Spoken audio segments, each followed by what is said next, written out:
Welcome back to another episode of The Art of Bird Photography. On The Art of Bird Photography, I like to talk about the artistic side of bird photography rather than the technical side, so gear and other stuff, so composition, lighting, field techniques. And I'm going to give you 3 examples of why it's so important to take multiple shots in bird photography. Birds are so fast, As a bird photographer, I know that the birds are faster than me, and I usually can't capture the exact right moment. Also, another thing is that there's so much going on in the field that I probably won't have time to figure out the exact right moment. And by the time I do, the bird will have flown away. I'm just not as fast as the birds. So, example number 1, I took this yesterday. 2 pictures of the masked water tyrant. A beautiful water tyrant that likes to, as its name suggests, be near water. Now, these are 2 shots I took of the masked water tyrant just moments apart, probably a couple seconds. The one on the left is the one I post-processed. The one on the right, I just copied the post-processing from the one on the left, just to give a approximately similar representation. But normally, I never copy history from one bird to the next. That's another thing. Even if you take 2 shots of a bird in close succession, and you want to post-process them both, I don't recommend copying your history stack from one photo to the next. I recommend editing each photo separately. And that's just because even small things about the photo, like the position of the bird, may influence your post-processing. So I never recommend copying the history stack, copying your edits from one photo to the next. Okay, so looking at these 2 photos, I much prefer the photo on the left. And here's why. You see, in the photo on the right, you have the masked water tyrant. Its bill is so close to the leaf here, whereas there's a lot of nice space between the leaf and the bill here. The bird form is so important, and so many things can disturb the bird form. Things coming, obviously branches going through the bird, but even if the branches or the leaves or the flowers don't go through the bird, if they're too close but not touching, like in the case on the right, you kind of lose some of that beautiful form. Even though the pose of the bird on the right is actually nice, the leaf is so close to the bill and you've got very little space between the bird and the leaves. It's too cramped. It gives it cramped and uneasy feeling. Whereas the one on the left is much more peaceful. And so the one on the left is the clear winner for me. It's a much better photo. I would give the photo on the right maybe 3 stars, whereas the photo on the left I'd give it 4 stars. So it's a whole star difference just because it's got such a nice separation. It's true that both of them have a leaf near the body on the right, but the upper part of the bird, often you won't get the whole form of the bird separate from everything, and that's kind of unrealistic, but you need to have some part of the bird, some part of the form easily recognizable and have enough breathing room around the bird. So it was so important to take these 2 photos because it was impossible to get the exact right position. It was moving from left to right all the time, and it just so happens that the one on the left is the good photo, and the one on the right is not nearly as good because of that really cramped space. Here's example number 2. You've got 2 pictures of the great egret. Now they're very similar, but the one on the left is the winner again. I like the out of focus. I love the angle of this bird. It's a very nice shot. Morning sun shining on the great egret, beautiful blurred background, slightly out of focus transition from the face to the bill. But the one on the right fails because the tip of the bill is just slightly cut off. And the one on the left has that bill just nicely at the edge. Now, normally you may not always want your subject to be too close to the edge of the frame, but here it's such a close-in shot, and the tip of the bill is the part of the egret that catches the fish. So it's kind of emphasized in this case at the edge of the frame, and the fact that it's out of focus means that it's not going to be too disruptive. It kind of blends off into the distance. And I like that very tight framing of the egret.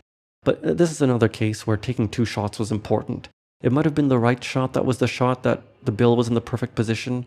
And of course, I was trying to get this in camera, but it just so happens that, sometimes the camera moves a little when you press the shutter. The vibration reduction moves the frame a little bit when you take a shot because the lens that I was using has a vibration reduction and that was turned on.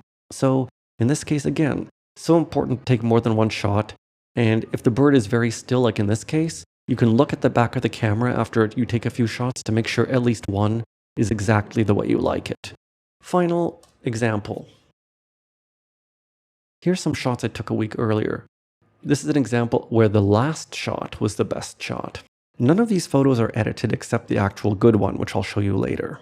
So I wanted to get these two white-faced whistling ducks preening each other. It's a nice, tender moment between these two beautiful ducks. But the key of a shot like this is to get the heads of the ducks in the right position, So let's look at the first photo. What I don't like about this first photo is that the head of the preening duck, the eye, is just slightly visible here. See, the eye is slightly visible. And the other one isn't really doing anything. Now, that's not a bad thing. Maybe if the one doing the preening had its eye or its face a little more visible, then this would be an interesting shot. But I didn't like the position of the preening duck. And I kind of wanted them both to be preening because they usually preen at the same time. Now, the second shot is more to my liking. You've got both of the white-faced whistling ducks preening, but, and this is important, the face of the second one, the one on the right, is still kind of not exactly visible. So it kind of doesn't really show as much sort of emotion as it could have if the face was more visible. So let's look at the next shot in the burst. Now, the one on the right is going to move to the one on the left, and you'll see a new one on the right. Now, the one on the right is a little bit better because you can see the face of the second preening duck a little better. The first one isn't doing anything now, and the bill of the first one is kind of close to the head of the second one. So you can see that that little tiny tip of the bill, that hook, is very close to touching the bird. It's intersecting in a kind of almost but not quite way. And so, although the face of the second one is a little better, the head position of the first one is not exactly ideal. Let's look at the last one. The last one was the one I edited. Now, we've got both of them preening each other. We've got the face of the second one, the eye, that nice crescent closed eye, nicely visible.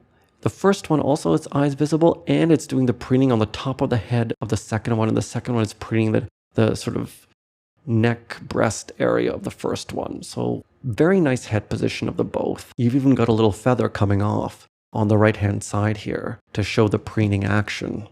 And so out of all the photos I took, I wanted to get one where you could easily see both of the ducks preening and a nice pose for both. The form is very nice. This is the perfect one. This is the one that I found the most ideal. So there you have it. It is so important to take more than one shot, especially if you're trying to capture action. Action could be preening, like in this case, or it could be something like a bird just on a branch looking around, or a bird singing.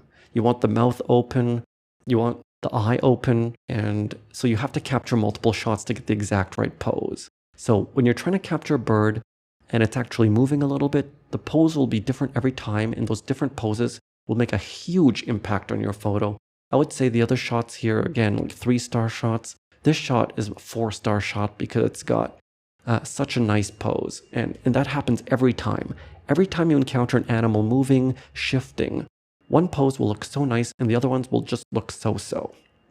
So if you're out there, even if the shot is easy and you think you don't need to take multiple shots to get it technically good, still take multiple shots if the animal is moving, because you will get the right pose much more likely if you take more than one shot. In this case, it took 4, sometimes it takes 3, sometimes it takes 10, sometimes it takes 30 shots. So I hope that tip of taking more than one shot helped you with your bird photography. I hope you like these examples that show how important it is to get the right pose in bird photography. And that also applies to all wildlife photography, not just bird photography. Thank you for listening to another episode of The Art of Bird Photography, and I will see you again next time.